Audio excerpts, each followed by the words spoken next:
Plus വണ്ണിൽ നിങ്ങൾ ഒരു ആവറേജ് സ്റ്റുഡന്റ് ആണെങ്കിൽ പോലും നിങ്ങൾക്ക് പ്ലസ് ടു മര്യാദയ്ക്ക് വിചാരിക്കുകയാണെങ്കിൽ ഫുൾ A+ അല്ലെങ്കിൽ നല്ല മാർക്ക് മേടിക്കാൻ കഴിയും. അത് 100% ഉറപ്പാണ്. അതെങ്ങനെ സാറേ? എടാ പ്ലസ് വണ്ണില് നിങ്ങൾ അഥവാ ഏതെങ്കിലും സബ്ജക്റ്റുകൾ കുറച്ച് മാർക്ക് കുറഞ്ഞാൽ അത് ഈ വർഷം നിങ്ങൾക്ക് ഇംപ്രൂവ് ചെയ്യാൻ പറ്റും.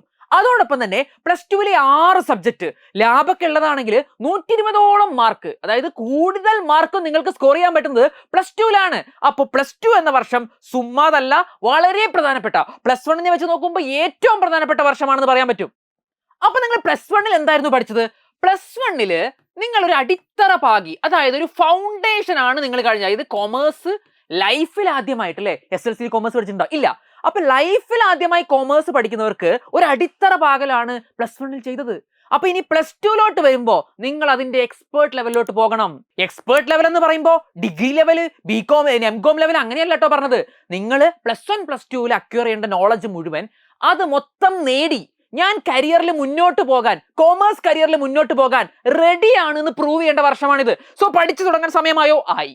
തുടങ്ങാൻ സമയമായി. അതായത് പ്ലസ് ടുവിൽ തന്നെ നിങ്ങൾ ചിന്തിക്കേണ്ടത് ആഫ്റ്റർ പ്ലസ് ടുവിനെ പറ്റി തന്നെയാണ്. സോ ആഫ്റ്റർ പ്ലസ് ടുവിൽ നിങ്ങൾക്ക് ഒരുപാട് ഓപ്ഷൻസ് ഉണ്ട്. നിങ്ങൾക്ക് BCom BBA തുടങ്ങിയ ഡിഗ്രി കോഴ്സുകളിൽ പോകാം. അതും സെൻട്രൽ യൂണിവേഴ്സിറ്റിയിൽ CUT എക്സാം എഴുതി പോകാം. അതേപോലെ CA CMA തുടങ്ങിയ പ്രൊഫഷണൽ കോഴ്സിലേക്ക് പോകാം.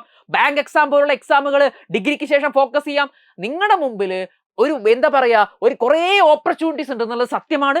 പക്ഷേ നിങ്ങൾ ഈ വർഷം തീരുമാനിക്കും നിങ്ങൾ എവിടെ എത്തിച്ചേരണം. ഈ വർഷത്തെ നിങ്ങൾ നേടാൻ പോകുന്ന മാർക്ക് നിങ്ങളുടെ ഈ പ്ലസ് ടു മാർക്ക് മാത്രമല്ല, നിങ്ങളുടെ ഡിസിപ്ലിന്റെ സ്കോറാണ്. നിങ്ങളുടെ കരിയറിൽ എവിടെ എത്തിപ്പോകാൻ പറ്റും എന്നുള്ളതിന്റെ ഒരു ഇൻഡെക്സ് കൂടിയായിട്ട് നമുക്ക് കണക്കാക്കാൻ പറ്റും. സോ ഗൈസ്, പ്ലസ് ടു മിസ്സാക്കരുതടാ. നിങ്ങൾ പ്ലസ് വണ്ണില് നിങ്ങൾ എത്ര ഉഴപ്പിപ്പോയാലും പ്ലസ് ടു പഠിച്ചു തുടങ്ങണടാ. നിങ്ങൾക്കുള്ള സബ്ജക്റ്റുകൾ ഏതൊക്കെയാ? നിങ്ങൾക്കുള്ള സബ്ജക്റ്റുകളാണ് ഒന്ന് അക്കൗണ്ടൻസി. ഓക്കെ, അക്കൗണ്ടൻസി പ്ലസ് ടുവിൽ പഠിപ്പിക്കുന്നത് നിങ്ങൾക്ക് വേണ്ടി പഠിപ്പിക്കുന്നത് ഞാൻ തന്നെ. ഓക്കെ, അക്കൗണ്ടൻസി എങ്ങനെ പഠിക്കും? എടാ അക്കൗണ്ടൻസി നിങ്ങൾ പഠിക്കുമ്പോൾ ശ്രദ്ധിക്കണം, പ്ലസ് വണ്ണില് ചില ബേസ് നിങ്ങൾക്ക് കിട്ടണമായിരുന്നു. അത് കിട്ടാതെ പ്ലസ് ടു പഠിച്ചു തുടങ്ങിയ ബുദ്ധിമുട്ടായിരിക്കും. അതുകൊണ്ട് പ്ലസ് ടു അക്കൗണ്ടൻസി പഠിച്ചു തുടങ്ങുന്നതിന് മുമ്പേ പ്ലസ് വണ്ണിന്റെ ഒരു ബേസ് ഉണ്ട് എന്ന് ഉറപ്പുവരുത്തുക. ശേഷം പ്ലസ് ടുവിൽ എങ്ങനെയാ? പ്ലസ് ടുവിൽ ഒരുപാട് പഠിക്കാനുണ്ട് അല്ലേ? അതിന്റെയൊക്കെ ഫോർമാറ്റുകൾ കറക്റ്റ് ആയിട്ട് പഠിക്കണം.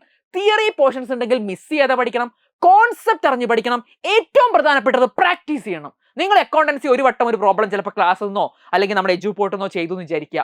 എന്നിട്ട് നിങ്ങളതൊന്നും കൂടി സ്വന്തമായി പ്രാക്ടീസ് ചെയ്യാതിരുന്നു കഴിഞ്ഞാൽ അത് മറന്നുപോകും. നമ്മൾ ആ ചെയ്യുന്ന സമയത്ത് ഓക്കെ എനിക്ക് മനസ്സിലായി എന്തൊരെളുപ്പം എന്ന് പറയുമെങ്കിലും 2 ദിവസം കഴിഞ്ഞ് ചോദിക്കുമ്പോൾ നിങ്ങൾ അതിന്റെ പകുതിയും മറന്നുപോകും.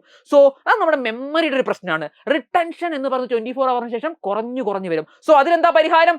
Revision plus practice. അപ്പൊ അക്കൗണ്ടൻസി നന്നായി പ്രാക്ടീസ് ചെയ്ത് പഠിക്കണേ. ഇനി അടുത്ത സബ്ജക്ട്, ഇനി നിങ്ങൾക്കുള്ള ഏറ്റവും പ്രധാനപ്പെട്ട സബ്ജക്റ്റാ ബിസിനസ് സ്റ്റഡീസ്. ഒരു തിയറി സബ്ജക്റ്റ് ആണ് അല്ലേ? സുഖമായിട്ട് നിങ്ങൾക്ക് കീവേഡ്സ് ഒക്കെ അണ്ടർലൈൻ ചെയ്ത് ഒരു പാരാഗ്രാഫിൽ പ്രധാനപ്പെട്ട വരികളൊക്കെ അണ്ടർലൈൻ ചെയ്യുക. അത് വെച്ച് പഠിക്കുക.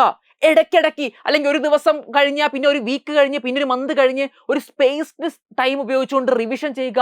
ബിസിനസ്സിൽ എളുപ്പത്തിൽ നിങ്ങൾക്ക് മാർക്ക് സ്കോർ ചെയ്യാൻ പറ്റും. പിന്നെ ഏറ്റവും പ്രധാനപ്പെട്ട സബ്ജക്റ്റ് ആണ് എക്കണോമിക്സ്.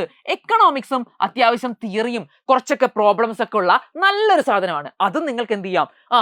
പ്രോബ്ലം ഏരിയാസ് ഒക്കെ എന്ത് ചെയ്യുക? പ്രാക്ടീസ് ചെയ്ത് പഠിക്കുക. തിയറി എന്ത് ചെയ്യുക? ബിസിനസ് പഠിക്കുന്ന പോലെ കീവേഡ്സ് ഒക്കെ ഐഡന്റിഫൈ ചെയ്ത് വായിച്ചു പഠിക്കുക. അപ്പൊ ഇതൊക്കെയാണ് നമ്മുടെ മെയിൻ സബ്ജക്റ്റുകൾ. ഇനി നിങ്ങൾക്ക് ഓപ്ഷണൽ സബ്ജക്റ്റുകളൊക്കെ ഉണ്ട്. പക്ഷെ നിങ്ങൾ എന്ത് ചെയ്യണം?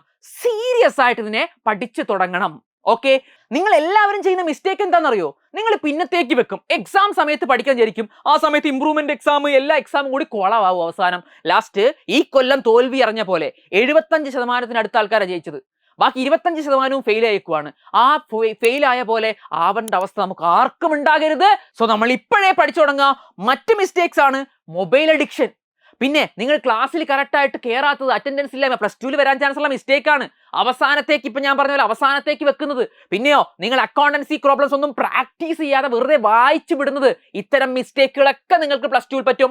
നിങ്ങൾ ആ മിസ്റ്റേക്ക് ചെയ്യുന്നതിന് മുമ്പേ ഞാൻ നിങ്ങളെ വാൺ ചെയ്യുകയാണ്. ആസ് എ ബ്രദർ, നിങ്ങളുടെ പ്ലസ് ടു കഴിയുന്നവരല്ല, ലൈഫിൽ തന്നെ നിങ്ങളുടെ കൂടെ തന്നെ ഉണ്ടാകും. അപ്പൊ പഠിക്കാൻ നിങ്ങൾ റെഡിയാണെങ്കിൽ പഠിപ്പിക്കാൻ ഞങ്ങൾ റെഡിയാണ്. ഓക്കെ, അപ്പൊ എജുപോർട്ടിന്റെ super batch already admission open ചെയ്തു. അതിൽ ജോയിൻ ചെയ്ത് ഞങ്ങളുടെ കൂടെ ഓരോ സബ്ജക്റ്റും നല്ല രീതിയിൽ പഠിച്ച് ഫുൾ A+ മേടിക്കാൻ താല്പര്യമുള്ളവർ പെട്ടെന്ന് തന്നെ കമന്റ് ബോക്സിൽ ലിങ്ക് കയറിയിട്ട് എന്ത് ചെയ്യുക?